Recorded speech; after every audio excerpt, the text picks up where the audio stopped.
Welcome back to another Habs Nation Show. Today, I want to ask you, for the Montreal Canadiens fans, doubt or no doubt? I'm going to give you some fun question, and then you have to answer me below this video. What do you think about those questions? And let's dive in talking about my first question of the day. And I want to talk about Mike Matheson. Do you consider Mike Matheson a number one defenseman and NHL? We know last season he had 62 points with the Montreal Canadiens. Since his play with the Habs did very well under Martin St. Louis, the head coach of the Canadiens. Now, if you compare him to Victor Ekman, if you compare him to Roman Ozzy, Ken McCarr, Adam Fox, we understand he is not a number one defenseman. But play over 24, 25 minutes per game, average, has 62 points. Play on the power play number one, he has over 25 points on the power play with the Montreal Canadiens. If you put this all together, is it good enough to consider him a defenseman number one in NHL? Yes, his turnover, his giveaway puck, or his defensive zone coverage is not great. He's not the best players to shut down a 1-versus-1, or he is not the best defenseman to win the ball 1-versus-1. But about transition, carrying the puck, speed, one of the best skater in NHL. Is it good enough for you to consider him a number one defenseman? If you look about what he accomplished with Montreal Canadiens and maybe a 1 year and a half, remember he was hurt during his first year with the Montreal Canadiens, approximately 125 games with the Montreal Canadiens. He really delivered a lot of great performance under Martin St. Louis. For me, before I consider him a number one, I need to see him again for the next 2 years. Obviously, with the line Hutson now, possible his time is going to be diminished and his points going to be lower. Said that, play a big role inside of the defensive of the Montreal Canadiens, and for me, I'm 50-50. It's very difficult to tell you he is not, and difficult for me to say he is. Why? Because he is for me for the Montreal Canadiens. But if you look about all around the league, I consider him on the third tier of all the NHL team. For that reason, I believe he is barely a defenseman number one in NHL. My second player is Nick Suzuki. And of course, the question is, do you consider Nick Suzuki a center number one in NHL? Every year, Nick Suzuki improves his quality of a defensive zone coverage and the way he covers the opponent best center in NHL. Martin St. Louis is not afraid to play Suzuki versus Matthews, McDavid, McKinnon, but with his number of the positivity on the offensive side of the game, he's getting there. He did not miss any game since he joined the Montreal Canadiens. He became the captain with the Montreal Canadiens. His maturity on ice, off ice, his stability to improve himself, the way he composure his body language with the media before the game, after the game, never angry, always calm. I think he accomplished a great leadership for the Montreal Canadiens. At $7.8 million, some fans are a little bit concerned about the amount. For my part, he's only 24. Look about Barkov, McKinnon, Matthew, the best of the best. They reach the full potential around 26, 27, 28. Suzuki is getting there. It's just the beginning for him. He's going to get better and better. Right now, I would say to you, he is on the middle of the pack as the best center in NHL. He is not there yet.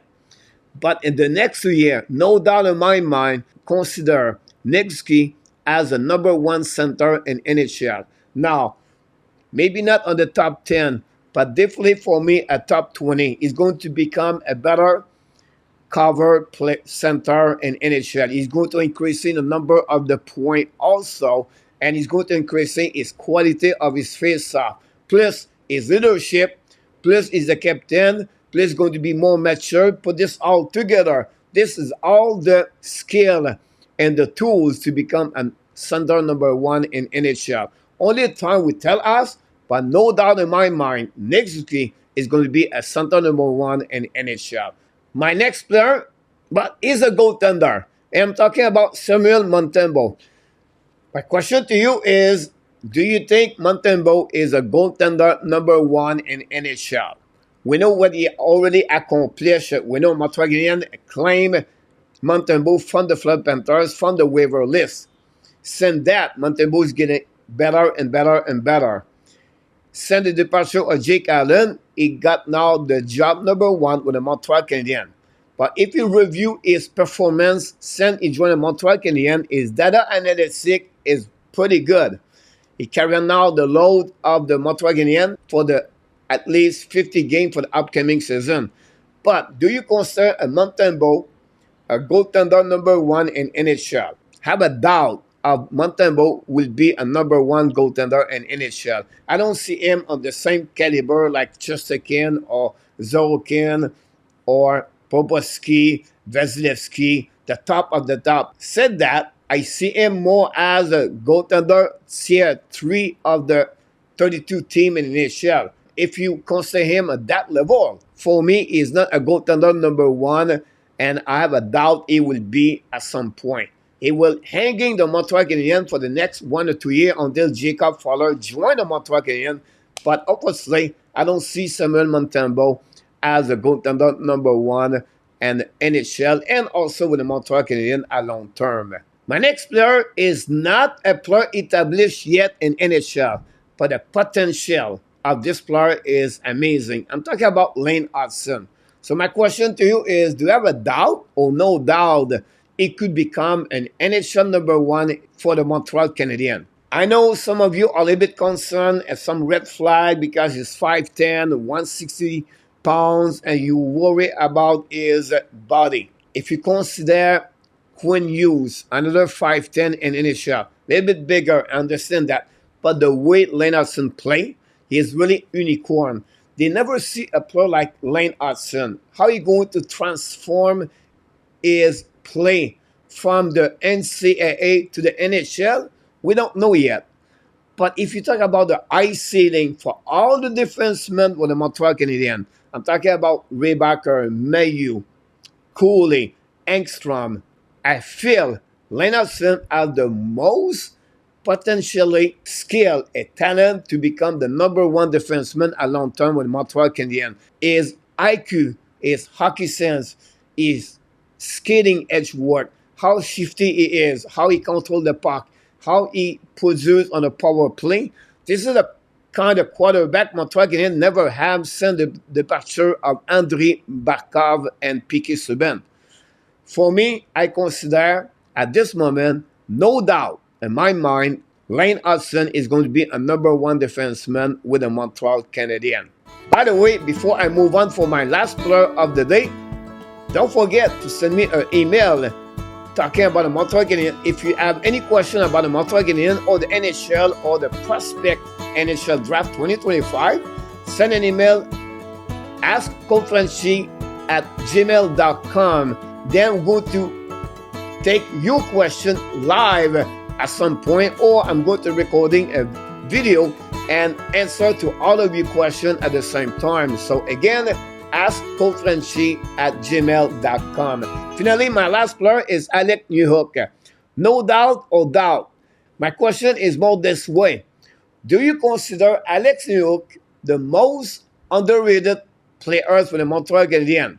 Honestly, I can answer no doubt. Alex Newhook finished the season so strong. 12 points in the last 13 games. Nobody talk about this. They talk about the Logan Mailloux first game with 1 assist. They talk about Lane Hutson with 2 points is 2 games with the Montreal. And talk about the end of Juraj Slavkovsky with 20 goals and 50 points. Talk about the year of Nick Suzuki. Talk about Mike Matheson, 62 points. Under the radar, yeah, Alex Newhook finished the season with 12 points in 30 games and played with who? Gallagher, Armia. And he carried on the second line all the way to the end. since he returning for his injury, Newhook, he take a little bit time to recover at full capacity. But when he did it, you can see at front Newhook with his speed, the way he move that second line, he carry on that second line under his shoulder. And that's the reason he produced 12 points and 13 game with the Montreal Canadiens. He established with most goal and most point on any regular season he did so far in NHL, and I feel he is the most underrated player with the Montreal Canadiens. He can play on the power play, he can play on a PK, he can play on the second line, he can play on the third line, he can play center, he can play winger. Put this together, guys, at $3 million for the next 2 years, I feel like Newhook is underrated. And don't be surprised he reached a total of 20 goals a plus for the upcoming year, and possible he reached a total of 55 points a plus with the Montreal Canadiens. If he play on the second line with Kirby Dak and the next one beside them. We don't know yet who he's going to be. For me, no doubt, Alex Newhook is an underrated player with the Montreal Canadiens. And that's all, guys, for this episode. I would like to hear from you. What do you think about this question? Doubt or no doubt about Matheson, Suzuki, Montembeault, and Alex Newhook? Leave me a comments below this video. And, of course, we thank for each one of you to watching every day at Nation or at Daily News. Until the next time, my friend, don't forget to click on the like, subscribe, and leave me a comments about this episode. And, of course, you have greatness inside of you. And we wish you an amazing, great, blessed day, everybody.